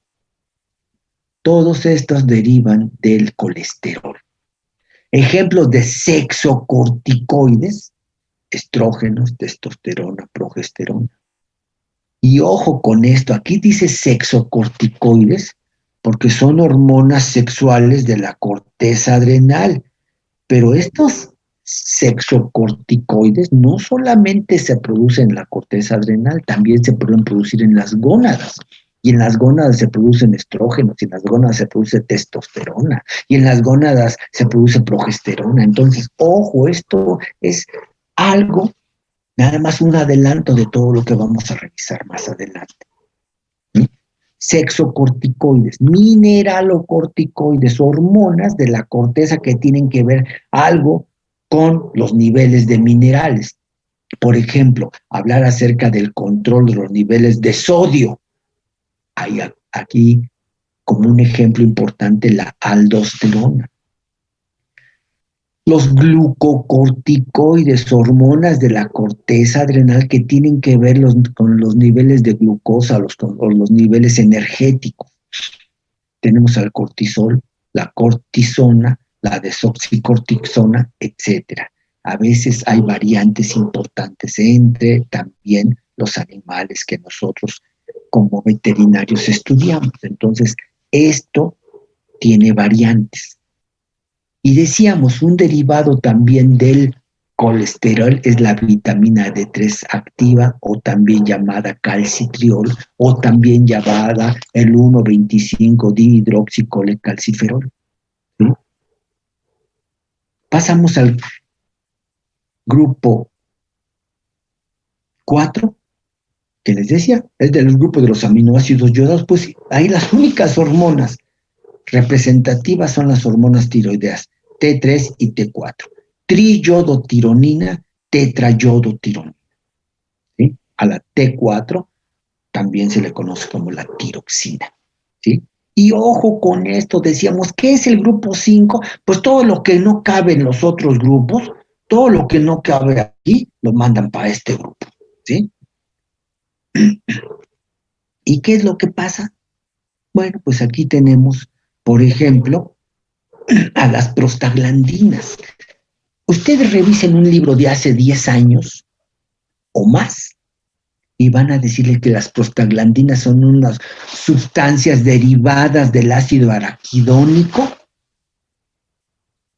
que son importantes mensajeros, pero que no pueden ser consideradas hormonas porque precisamente no son producidas, ¿sí? Por los cánones que decíamos que era lo que era la definición tradicional. Entonces las prostaglandinas durante años les negaron el calificativo de hormonas. Ahora dicen, no, pues sabes que siempre sí. A las prostaglandinas también se les llaman hormonas.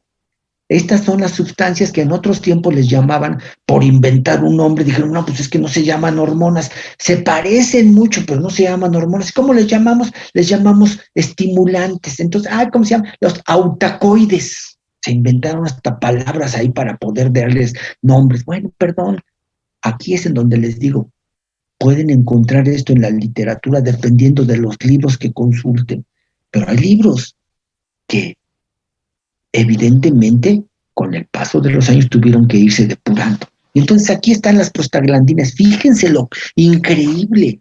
Ahora hay gases que se ha comprobado, y eso lo vimos en parte.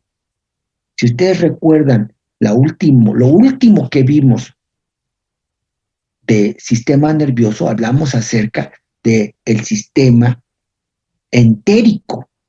Y ahí les hice ver, en el sistema entérico hay muchas hormonas, y les hice ver, fíjense cómo ahora hay hasta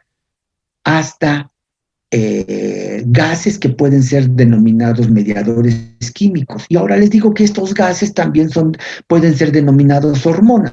Entonces, otra vez, para que vean que frontera entre sistema nervioso y sistema endocrino no lo hay, ¿sí? Entonces, estos son, insisto, la clasificación de varios textos, la clasificación química. Pero también la tendencia actual es que digan, ¿saben qué? No, perdón, ¿sí? ¿Para qué nos quebramos tanto la cabeza? A las hormonas las vamos a dividir simplemente de dos maneras. Hormonas proteicas no esteroidales y hormonas esteroidales o lipídicas. ¿Sí? Entonces, hay quienes hablan de estos dos, nada más de dos grandes grupos. El primer grupo, hormonas proteínicas u hormonas no esteroidales, y aquí está, fíjense en este cuadro, dice hormonas no esteroidales, y es lo que les había presentado hace un rato, proteínas, péptidos, glucoproteínas y aminoácidos. Aquí meten a todas estas, y las que derivan del colesterol son el otro grupo, ¿sí? Entonces, hay quienes hablan acerca de estos dos grupos. Las hormonas proteínicas o no esteroidales, primer grupo, y las hormonas lipídicas o esteroidales. Y esto es lo que vamos a ver para la próxima clase, una vez que venga el examen. Entonces, por favor, ¿sí? Voy a terminar aquí ahorita la clase porque me interesa puntualizar a varias cosas, sobre todo para aquellos que se conectaron tarde, ¿sí? Por favor, el examen de el viernes va a comenzar puntualmente, ¿sí? Y por lo tanto, aquellos que gustan de estarse conectando, vieron ustedes ahorita, ¿sí? Aunque no lo crean, hay gente que se conecta 20 minutos, media hora tarde, una hora tarde. Y miren, yo, si estuviera en el salón de clases, créanme que ya no los dejo pasar, porque también debe de haber un respeto por la clase, disculpen. Pero bueno, estoy aquí, no me cuesta nada con aceptar que entren. Pero sí les digo una cosa, aquellos que acostumbran conectarse a la hora que pueden o a la hora que quieren. Les digo una cosa, para el día del examen, una vez que comience el examen, perdón, no tienen acceso al examen. Y si no tienen acceso al examen, pues perdón, no hicieron el examen. Entonces, conste que se los estoy mencionando. Entonces se conectan todos temprano. ¿Qué es temprano? Perdón, a las 7 de la mañana, 7:05 a más tardar. Sí, tienen que estarse conectados. Y también ya les dije, por el tipo de examen que vamos a hacer, necesito que utilicen una computadora en donde tengan cámara y micrófono, ¿sí? Yo sé que no todos lo tienen en este momento, pues por eso les estoy avisando desde ahorita, porque lo quiero para el viernes. Todos deben de conectarse con cámara y con micrófono, ¿sí? Y, por cierto, van ustedes a ver, ya les dije, resuelvan lo mejor que puedan, de la manera más completa que puedan, resuelvan la guía, porque pues no necesito decirles que preguntas de ese tipo van a venir. Ya les dije, en mi examen no van a encontrar nunca preguntas de opción múltiple, y menos ahorita a distancia, ni tampoco van a encontrar preguntas de falso verdadero, ni tampoco como unos profesores barcos les ponen un texto y les dicen, ahí ponga la palabra que falta, y cosas así, perdón, ¿sí? Aquí se trata de que ustedes me expliquen, y por eso las preguntas son como se las he planteado en la guía, ¿sí? Entonces van a hacer algo parecido, por lo tanto van a tener que contestar, y van a tener que contestar escribiendo a mano sus respuestas, por favor, ¿sí? Y por otro lado, ojo con esto, y esto es algo muy importante, ¿sí? Yo les voy a proyectar la pregunta. Ustedes, yo les digo, aquí está la pregunta, tienen tantos minutos para contestar, ahí yo los estoy viendo en la cámara que están contestando, terminó la pregunta, sí, siguiente pregunta, y contestan, siguiente pregunta y contestan. Y una vez que termine la última pregunta, les digo, ahora sí, terminó el examen, ¿sí? Tienen ustedes 15 minutos, y que quede claro, 15 minutos para enviar a su carpeta de Drive individual y a la carpeta específica que diga exámenes, ¿sí? A esa carpeta quiero su examen antes de que termine ese cuarto de hora. Y la quiero en PDF, por favor. ¿Por qué en PDF? No porque sea yo payaso, sino porque cuando yo califique, es más fácil en PDF ponerle, mira, esta pregunta, ¿sí? Que vale tantos puntos, tú nada más tienes tantos. ¿Por qué? Porque no pusiste ni esto, ni esto, ni esto, ¿sí? Entonces, si yo les voy a poner esas notas en sus exámenes, necesito que me lo manden en PDF. Si me mandan puras imágenes en JPG, pues ahí están, pero yo no les puedo poner ninguna nota. Entonces, ahora, pues también ustedes digan, pues páselo usted entonces de imagen a páselo a PDF, oigan, no, perdón, ¿sí? Entonces, por eso se lo estoy diciendo. Ustedes van a mandar su examen. Una vez que terminen, lo mandan en PDF, y para eso tienen un cuarto de hora para hacerlo, ¿sí? Entonces, quedan ya avisados, ¿sí? ¿Cómo va a ser el examen? ¿Qué espero de ustedes? ¿Han tenido tiempo suficiente? ¿Tienen el material para estudiar lo suficiente? ¿Tienen la guía? ¿Sí? Y repito, ¿sí? Si las preguntas va a ser explique, mencione, señale, ¿sí? Y a veces explique detalladamente esto y aquello, pues van a tener que escribir, ¿sí? Entonces, por favor, para aquellos que están acostumbrados a contestar puros exámenes de A, B, C, D, pues perdón, pero aquí no va a haber de eso. Y aquí me tienen que explicar, porque cuando una persona entiende las cosas y es capaz de explicar, es porque lo más probable es que haya entendido las cosas y esté asimilando conocimiento. Entonces, por favor, ¿sí? De esa manera van a hacerlos el examen del viernes. Entonces, por favor, repito, puntualidad, con una computadora que tenga cámara y micrófono, y una vez que termina el examen, les digo, les voy a dar 15 minutos para que ustedes me manden a su carpeta individual de Drive el examen en PDF. Y así yo lo recibo, y entonces pues ya, ahora viene a mí la friega de ahora contestar, de estar calificando todo, pero creo que es una manera apropiada. Alguien aquí dice, una pregunta, si reprobamos algún examen, ¿estamos automáticamente en el final? Pues no necesariamente, no necesariamente. Que se reducen tus posibilidades, sí.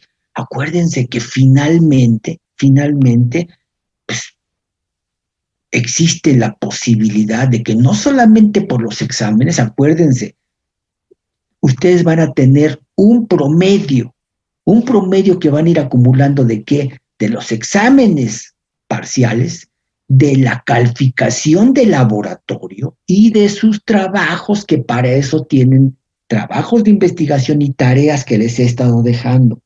Ya les dije, la otra vez me metí a revisar, ¿sí?, las tareas, y algunas tareas muy bonitas. Felicidades por aquellos que lo están haciendo bien y que le ponen mucho interés.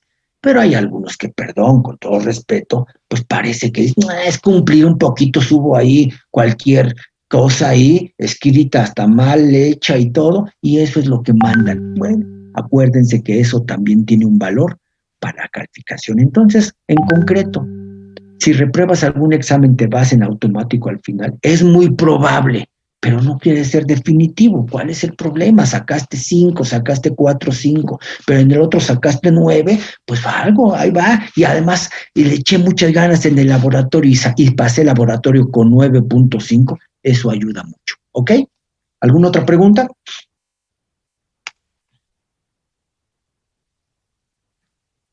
Bueno, muchachos, si no hay preguntas, entonces tomen en cuenta las recomendaciones que les hice ahorita. Espero que estudien mucho, y yo creo, así como los he escuchado, porque no los conozco tal cual, ¿sí? Pero yo por lo que he escuchado, por el tipo de preguntas, las participaciones, yo creo que son ustedes un buen grupo. Yo creo que ustedes son un buen grupo de estudiantes.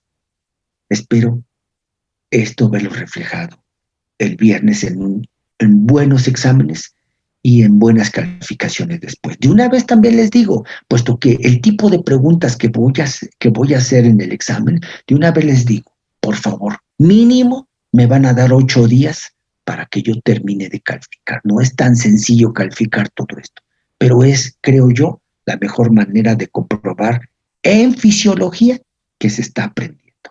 Entonces, muchachos, sigan estudiando mucho, no escatimen esfuerzo, van ustedes a ver que estoy seguro están aprendiendo mucho porque están haciendo un esfuerzo para entender las cosas. Y espero que eso lo puedan refutar el día del examen el viernes, y espero que les vaya muy bien. Ok, entonces no les quito más tiempo, son las 9 en punto. Que les vaya bien, nos vemos entonces temprano el viernes para el examen. Que les vaya bien, que tengan buen día. Gracias, doctor. Igual. Gracias, doctor. Hasta luego, doctor. Gracias. Hasta luego. Gracias. Cuídense mucho. Hasta luego. Hasta luego, doctor. Hasta luego.